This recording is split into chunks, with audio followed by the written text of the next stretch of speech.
اسے کچن سے دلچسپی رہی تھی، نہ کھانے پکانے سے، جیسے کسی اور دنیا میں رہنے کو چلی گئی ہو۔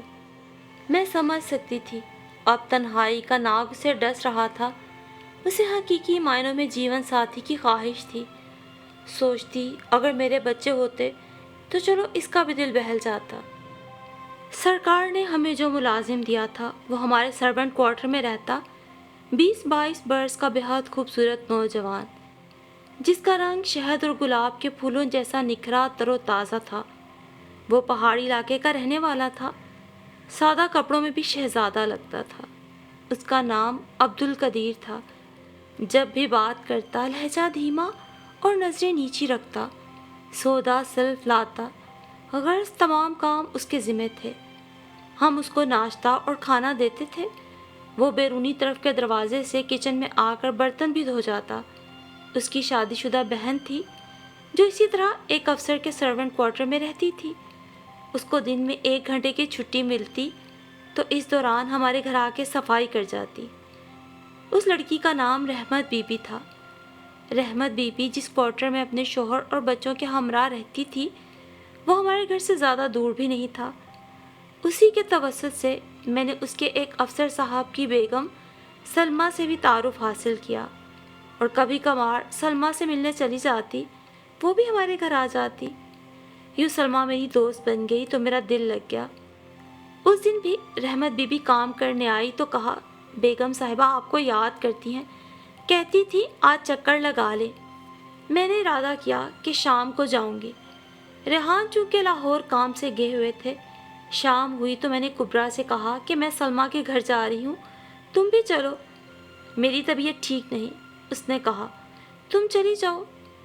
سلمہ کا گھر آفیسرز کالونی میں ہی تھا۔ میں اکیلی ہی چلی گئی۔ اس وقت قدیر شام کی چائے پینے کینٹین چلا گیا تھا، لہٰذا گیٹ بھی کبرا نے بند کیا۔ بولی، بھابھی آج بھائی گھر نہیں، ذرا جلدی آنا، باتوں میں نہ بیٹھ جانا۔ ٹھیک ہے، بے فکر رہو، میں ابھی آ جاؤں گی۔ یہ کہہ کر میں سلمہ کے یہاں چلی آئی۔ گھنٹہ آدھ گھنٹے بعد ہی لوٹ آئی۔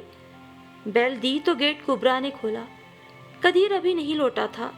میرے آنے کے تھوڑی دیر بعد وہ آیا۔ پوچھا، بی بی جی کوئی سودا منگوانا ہے؟ نہیں، آج کچھ نہیں منگانا، تھوڑی دیر میں آ کے کھانا لے جانا۔ وہ اپنے کوارٹر چلا گیا اور میں آ کے بستر میں گھس گئی۔ کبرا سے کہا، باجی تم ہی کھانا گرم کر کے قدیر کے لیے نکال کے رکھ دینا، اور جب وہ ٹرے لے جائے تو باہر کے دروازے کی کنڈی لگا لینا۔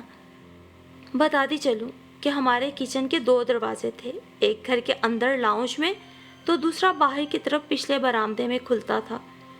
کبرا نے کھانا گرم کیا، مجھے دیا، خود کھایا، قدیر کی ٹرے رکھ دی۔ وہ آ کر لے گیا تو اس نے اندر سے کنڈی لگا دی۔ میں کھانا کھانے کے بعد اپنے بستر پہ لیٹی تنہا بس یہی سوچے جا رہی تھی کہ شاید زندگی بھر میں اولاد کی خوشی سے آشنا نہ ہو سکوں، اور یہ بوجھ دل پہ لیے جانے کتنی دیر کروٹیں بدلتی رہی۔ سرد رات، تنہائی، بے چینی، نیند آنے کا نام نہ لے رہی تھی۔ سامنے لگے وال کلاک میں ٹائم دیکھا، رات کے 2 بجے تھے۔ کبرا کب کی سو چکی تھی، اس کے کمرے کی لائٹ بند تھی۔ میں کچھ دیر کروٹیں بدلتی رہی، بالآخر سوچا کبرا کے کمرے سے رسالہ ہی اٹھا لاؤں۔ دبے قدموں اس کے کمرے میں آئی، ٹارچ سے میز پہ روشنی ڈالی کہ وہ ڈسٹرب نہ ہو۔ تبھی مجھے سرونٹ کوارٹر کی طرف سے دروازہ کھلنے کی آہٹ سنائی دی۔ سوچ میں پڑ گئی کہ آدھی رات کو قدیر کہاں سے آ رہا ہے یا جا رہا ہے۔ تجسس کی وجہ سے ٹھٹک گئی۔ کبرا کے کمرے کی لائٹ جلائی، سوچا وہ تو سو رہی ہوگی۔ حیرت ہوئی جب اسے بستر میں موجود نہ پایا۔ خوف کی ایک سرد لہر میرے سراپے میں سرایت کر گئی۔ جلدی سے لائٹ آف کر دی اور کھڑکی کا پردہ ہٹا کر ذرا سا باہر دیکھا۔ خون جما دینے والی سردی کا ایک برفیلا جھونکا میرے چہرے پر بے رحم پتھر کی طرح آ کے لگا۔ آنکھیں حیرت سے کھلی کی کھلی رہ گئی۔ کبرا دبے قدموں سرونٹ کوارٹر سے نکلی۔ اف میرے خدا! میں نے ہولے سے پٹ بند کیا اور لرزتی ٹانگوں سے آ کر اپنے بستر پہ لیٹ گئی۔ کبرا مجھ سے عمر میں 2 سال بڑی تھی۔ بے شک ہم میں ہم عمروں والی بے تکلفی تھی، لیکن تھوڑی جھجک تھی کہ ریحان اور قاسم اس کو باجی کہتے تھے، میں بھی باجی کہہ دیا کرتی تھی۔ شاید یہی سبب تھا کہ لحاظ کے مارے میں تو اس سے کچھ کہہ ہی نہ سکی، البتہ کان آہٹوں پر ہی لگے رہے۔ اس کے قدموں کی چاپ بھی نہیں آئی، البتہ دروازہ ہلکے سے بند ہونے کی آواز میں نے سنی۔ وہ برآمدے سے گزر کر اپنے کمرے میں چلی گئی۔ مجھے یہ سوچ کے وحشت ہونے لگی کہ میری یہ پاک باز نند روز اسی طرح اپنے کمرے سے نکل کر رات کے کسی پہر قدیر کے کمرے میں جاتی ہے۔ اگر ریحان کو علم ہو گیا کہ اس کی بڑی بہن گھر کے ملازم سے رات کو ملتی ہے، اس کے آگے مجھے سوچنا محال ہو گیا۔ لگتا تھا دماغ ہی نہیں سارا وجود کھوکھلا ہو جائے گا۔ تنہائی، سوچوں کا طوفان اور ریحان کا غم و غصہ، ان سب کے خوف سے میں نے لحاف میں منہ چھپا کر آنکھیں بھینچ لیں۔ صبح تک آنکھیں بند کیے جاگتی رہی۔ 11 بجے کے قریب کبرا خود ہی میرے کمرے میں آئی۔ بھابھی جان، ناشتہ بناؤں؟ نہیں، میری طبیعت ٹھیک نہیں، میں نے لحاف سے منہ باہر نکالے بغیر ہی کہا۔ کیا ہوا ہے بھابھی تمہیں؟ میں نے لحاف سے منہ باہر نکالا، مجھے اس میں کوئی تبدیلی نظر نہ آئی۔ شاید بخار ہے، میں نے کہا، رات بھر نیند نہیں آئے۔ چائے بنا دوں؟ سر میں درد ہو رہا تھا، تبھی مجھے کہنا پڑا بنا دو۔ یہ جواب بھی میں نے اسے آنکھیں ملائے بغیر دیا، جیسے قصور اس کا نہیں بلکہ میرا ہو۔ سچ شکر کہ اسی روز شام کو ریحان آ گئے۔ آتے ہی یہ خوشخبری سنائی کہ وہ 1 ماہ کے لیے بیرون ملک ٹریننگ پر جا رہے ہیں۔ اگر ہم اکیلی ہوں تو یا تو والدہ کو بلا لیں، ویسے کالونی 4 دیواری کے اندر محفوظ ہے۔ ڈرنے کی کوئی بات نہیں، قدیر بھی سرونٹ کوارٹر میں ہوگا، میں اسے تاکید کر دوں گا کہ گھر کا خیال رکھے۔ 5 روز بعد 1 ماہ کے لیے وہ بیرون ملک چلے گئے، اور میں ان کو ایک لفظ بھی نہ کہہ سکی کہ پچھلی رات کی تنہائی کتنی خطرناک تھی۔ ان کے جانے کے بعد میں نے امی کو فون کیا۔ انہوں نے کہا تمہارے ابو بیمار ہیں، قاسم فیملی کے ساتھ دوسرے شہر ہے، میں ابو کو چھوڑ کے کیسے آ سکتی ہوں؟ تم کسی طرح گزارا کر لو، 1 ماہ یوں گزر جائے گا۔ وہ تمام سرد راتیں میں نے خوف کے لحاف میں ٹھٹر کے گزار دی۔ کبرا سے بھی کچھ نہ کہہ سکی۔ سوچا ریحان آ جائیں تو کبرا کی شادی کے بارے میں بات کروں گی، دباؤ ڈالوں گی کہ جو ہو جلد از جلد اس کا رشتہ کہیں کر دے۔ 15 روز جوں توں گزرے، بالآخر ابو کی طبیعت سنبھل گئی اور امی ہمارے پاس رہنے آ گئی۔ میں نے امی سے البتہ کبرا اور قدیر کے معاملے کا ذکر کیا۔ وہ بولی میں خود کبرا کو دیکھ لوں گی اور ریحان سے بھی بات کر لوں گی۔ پھر انہوں نے ایک رات خود کھڑکی سے وہ منظر دیکھا اور آدھی رات کو کبرا کے بستر پہ جا کے لیٹ گئیں۔ جب کبرا دبے قدموں واپس آئی، امی نے اسے دھر لیا۔ اس وقت ان دونوں کے درمیان جانے کیا بات ہوئی کہ صبح کبرا کی آنکھیں سرخ اور سوجی ہوئی تھیں، جیسے وہ بہت روئی ہو۔ بس پھر امی تب تک ہمارے ساتھ رہیں جب تک ریحان لوٹ کر نہ آ گئے۔ پھر انہوں نے ریحان سے کہا کہ کبرا کی طبیعت ٹھیک نہیں، میں کچھ دن کے لیے اسے اپنے ساتھ لے جا رہی ہوں، جب بہتر ہو جائے گی واپس آ جائے گی۔ کبرا بھی امی کے ساتھ چلی گئی، جاتے ہوئے کہہ گئی تمہارا ملازم نہ صرف نکما ہے بلکہ کام چور بھی ہے، اس پہ یا تو نظر رکھو یا اس سے فوراً نکال کے کوئی دوسرا ملازم بلوا لو۔ قدیر کو نکالنے کی تو نوبت ہی نہ آئی، ریحان کی ترقی ہو گئی اور ہمارا بھی تبادلہ لاہور ہو گیا۔ میں امی جان کے قریب آ گئی، لیکن کبرا ہمارے گھر رہنے نہ آئی۔ امی نے کہا کہ وہ اس کی شادی کر رہی ہیں، اس کے لیے انہیں ایک رشتہ پسند آ گیا ہے۔ خوش قسمتی سے امی کے کزن کا ایک بیٹا جو امریکہ میں عرصے سے مقیم تھا پاکستان آیا اور امی سے کہا خالہ جی میری کسی پاکستانی لڑکی سے شادی کرا دیجیے۔ وہاں ایک شادی کی تھی امریکن بیوی سے، لیکن نبھ نہ سکی اور شادی کے کچھ عرصے بعد طلاق ہو گئی۔ تب سے تہیا کر لیا تھا کہ اب اپنے وطن کی لڑکی سے ہی شادی کروں گا۔ اس کا نام فرقان تھا۔ امی نے اسے کبرا کے لیے پسند کر لیا اور اسے کبرا کو دکھا بھی دیا۔ کبرا اسے پسند آ گئی، یوں وہ بیاہ کر امریکہ چلی گئی۔ جب مجھے ملی اس وقت 3 بچوں کی ماں تھی۔ کہنے لگی بھابھی میں تم سے شرمندہ ہوں، جانتی ہوں کہ تم نے میری غلطی پہ پردہ ڈالا اور ریحان بھائی سے ذکر نہیں کیا، ورنہ شاید میں تو شرم کے مارے زندہ ہی مر جاتی۔ غلطی انسان سے ہو جاتی ہے، اللہ معاف کرنے والا ہے۔ ہماری بھی غلطی تھی کہ وقت پہ تمہاری شادی نہیں کی، غفلت برتی، میں نے اسے الٹا سمجھایا۔ میں اب بھی اولاد کی نعمت سے محروم تھی۔ کبریٰ نے میرے احسانات کا بدلہ اتار دیا۔ میں نے اس کا پردہ رکھا اور میرے رب نے بھی اس کا پردہ رکھ لیا۔ تو کبریٰ نے مجھے جاتے ہوئے کہا، میرا سب سے بڑا بیٹا بہت شرارتی ہے بھابھی، باقی دونوں بھائیوں کو تنگ کرتا ہے، تم اسے گود لے لو، ابھی یہ بہت چھوٹا ہے، مجھے بھول جائے گا۔ میں نے نہال کو گود میں لے لیا۔ کبریٰ بولی، میری زندگی کی سب سے بڑی خوشی یہ ہوگی بھابھی کہ تم اور بھائی اسے پالو، تمہاری گود کا سونا پن میرے بچے کے آنے سے دور ہو جائے۔ ریحان بھی اسے گود لینے سے خوش تھے کیونکہ یہ کبریٰ کا بیٹا تھا، ان کا اپنا خون تھا۔ یوں نہال کو میں نے بڑے پیار سے پالا جیسے امی نے کبریٰ اور ریحان کو پالا تھا۔ وقت گزر گیا، نہال پڑھ لکھ گیا۔ جن دنوں میں اس کی شادی کی تیاریوں میں مصروف تھی، اچانک ریحان کو ایک رات ہارٹ اٹیک ہوا، وہ جانبر نہ ہو سکے اور وفات پا گئے۔ یوں آج میری نند کبریٰ کا لخت جگر میرے بڑھاپے کا سہارا ہے۔